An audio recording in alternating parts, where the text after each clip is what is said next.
El director general de Culturarts, Manuel Tomàs, ha assistit al campus de dansa una setmana amb el Ballet de la Generalitat, organitzat per la Subdirecció General de Teatre i Dansa de Culturarts. Al campus protagonitzat pel Ballet de la Generalitat assisteixen cada dia durant esta setmana 75 xiquets estudiants dels 3 primers cursos del grau elemental de dansa del Conservatori Professional de València. El campus dansa del Ballet de la Generalitat és un projecte pensat perquè els xiquets i xiquetes, estudiants de dansa, descobrisquen la faceta professional i creativa d'esta disciplina a través d'activitats lúdiques.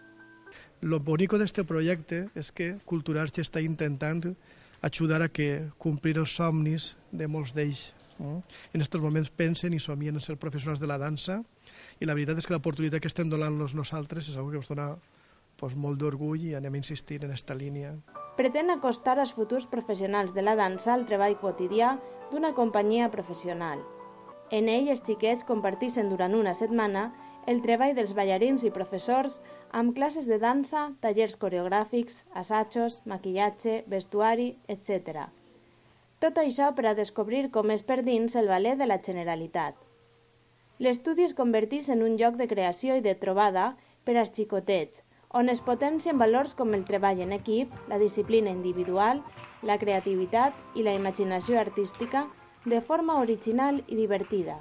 Ellos están ahora en un régimen académico y queríamos que compartieran algunas otras actividades que profesionalmente después desarrollarán, si alguna es profesional de la danza.